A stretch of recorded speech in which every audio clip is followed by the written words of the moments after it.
And this will be our first of 15 towers. So we're just going to edit that right there.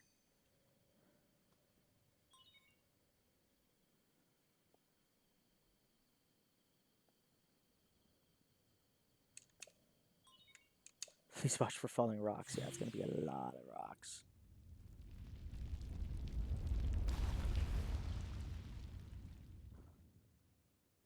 Lots and lots of rocks.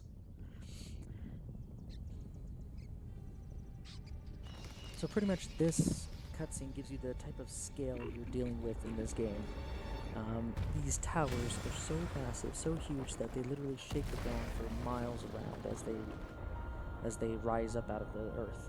And it's not just this one on the Great Plateau, it's everywhere. There's 14 other towers right now rising up, and it must be quite the sight for people who are still alive and still viewing this from afar. All these towers suddenly crop up out of nowhere.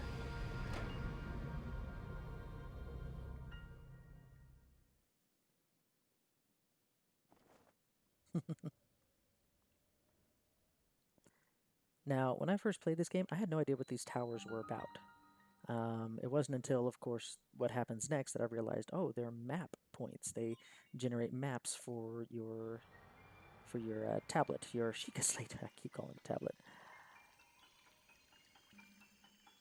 And I thought that was such a neat idea. It's almost like it's magical how it does it in a drop of pure concentrated data into the Sheikah slate.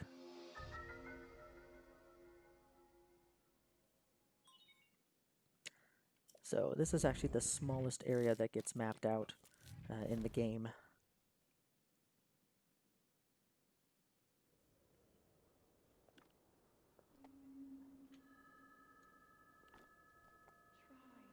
Okay, so what's next? According to my map, I gotta go do some hunting after this. Asleep for the past 100 years. The beast. When the beast regains its true power. Okay, so up until this point, Ganon has not appeared at the castle.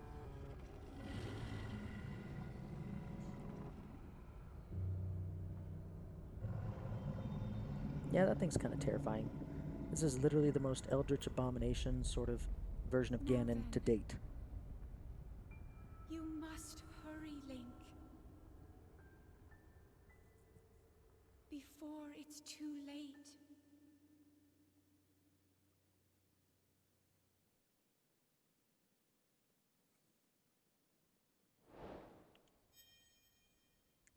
So now the cloud starts appearing around Hyrule Castle and remains so for the remainder of the game. Before then, it wasn't there. Now, how the heck do we get down? You could take the long way down and, well, die. Or you could be smart about it and look around to see if there's... Oof. Oh my gosh. I thought it was a goner. I thought I made the wrong decision. Nope, you had this one is actually unique in that it has a handy set of staircase-like platforms. No other tower has it like this, but this is purposeful since this is the first one you get to. Now this is funny because my oldest son, when we first played this game, because of the way every time he meets you, this old man, he says "ho," and then he drops down from his glider. They started calling him the Ho Man because that's what he says. He says "ho," and then he appears.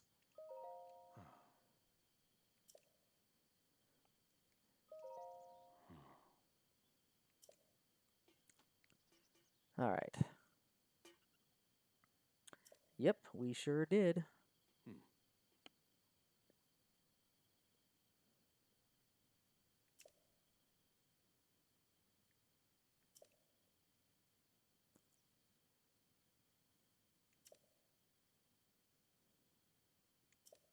It's kind of a pretty terrifying thought, really. that thing is just brooding over there.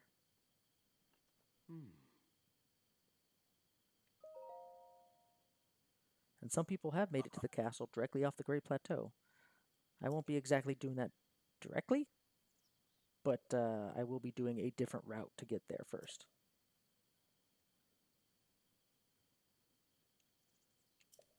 Oh. Hand it over.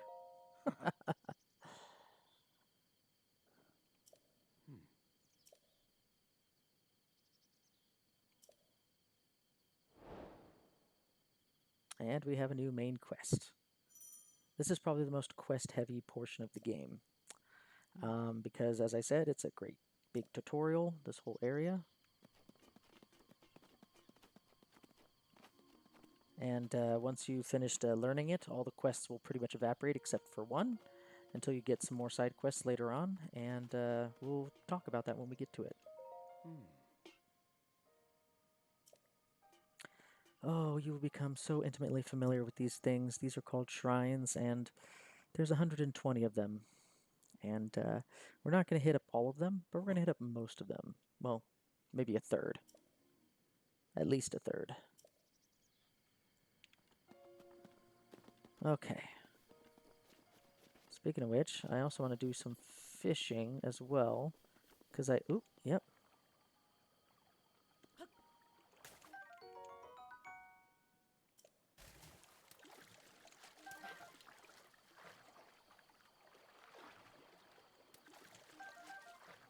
Okay, we're good. I have 4 high roll basses. That's what I needed right now. Now, next I need is meat. Before that, let's have a nice little...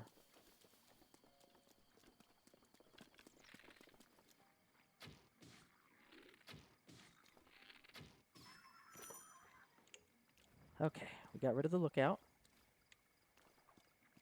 Now, what to do with these characters?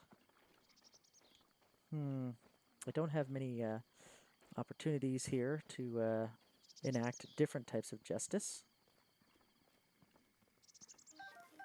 But I'll take the bow as I can get it. And I'm still dripping. Let's go for the head on this one.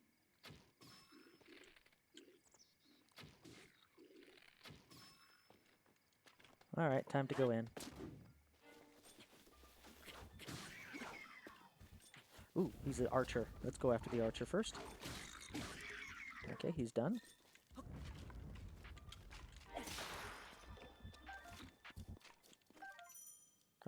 We got his shield. Ha!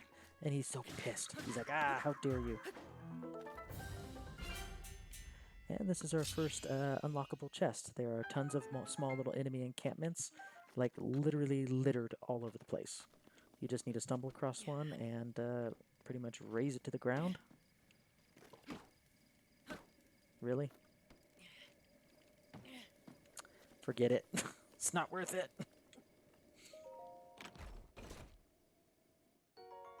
Oh, that works. I will take it. So many boxes I could destroy, but I can't right at the moment. Now, in an interesting video I watched on YouTube... Oh, I just missed a butterfly, didn't I? Gosh darn it. See, this is the problem with bugs. This is the same thing that happens in other games where I collect bugs like Skyward Sword and things. I just always forget to collect them until they've already ran away. They've already flown away. Now, people are wondering where the entrance would be to the Great Plateau. This right here is the entrance. It's basically a grand staircase that comes from here and goes all the way down to the base of the entire plateau, and that's how people would get on up here. Possibly to go to the Temple of Time, pray to the goddess, who knows. But it's as good a theory as any. Collect as many ancient parts as you can. You'll have quicker but more dangerous ways to gather them later. And what is that? Something in the sky over there. I mean, you always got to be on the lookout for anything to catch, like frogs and bugs and... See, like this butterfly right here, I've spotted it for the first time, so that was good. Summerwing. Now here, Magnesis, we get one of the best skills in the game after beating this shrine. So this is why I actually really want to get it now.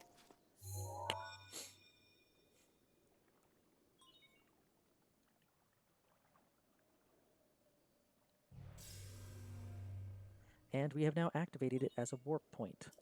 So whenever we go to our map, we can fast travel and go to any shrine we have activated in this way. However, I'm not going to do that. As I said, I'm going to travel everything on foot. We're not going to do any fast travel, and yeah, we're going to enjoy our time and take in the sights and the sounds and go through as much of the world as I can to hit all my points without backtracking. So why would I want to fast travel, you know? Why would I want to do that?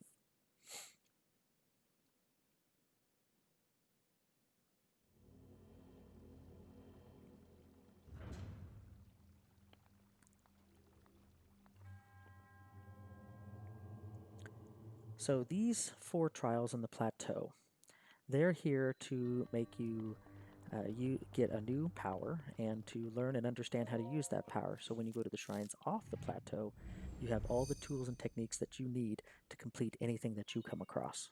Kind of ingenious, that.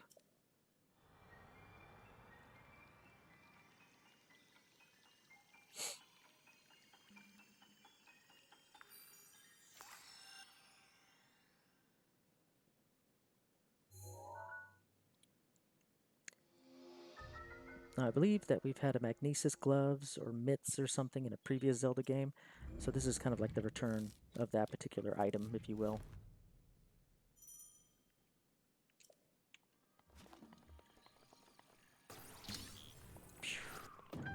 And just like that, we're done.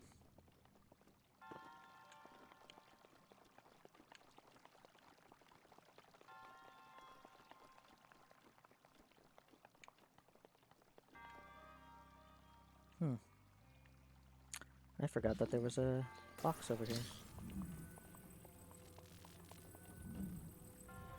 Push. Pull. There we go.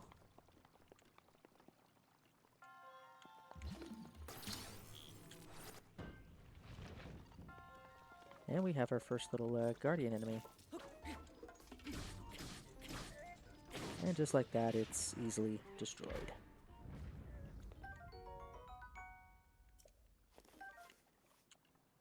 Okay, here's where a little bit of puzzle solving comes in with the Magnesis room, but it's fairly simple. You basically just create a bridge. And not do as terrible as I did. Oh, that was me being impatient, but whatever. There we go. That's what we needed to do. And if you look up here, you can use the Magnesis rune on metal chests. That was actually pretty smooth. All right. And then just drag this door open. And we have completed our first chest, or our first shrine. And before we leave, do you see that small little symbol to the right of the Oman Ao shrine? The little chest symbol?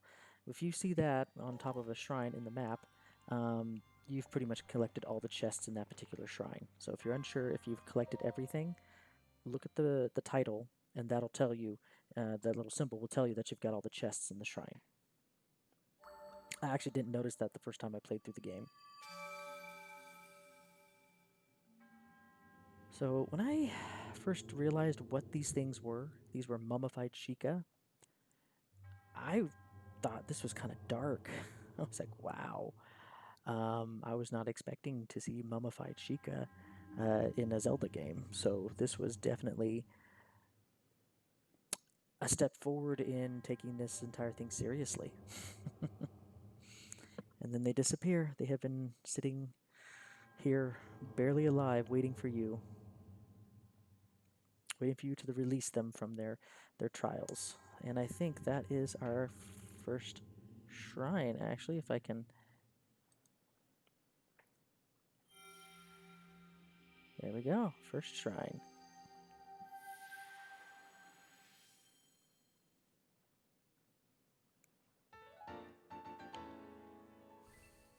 and one spirit orb of many.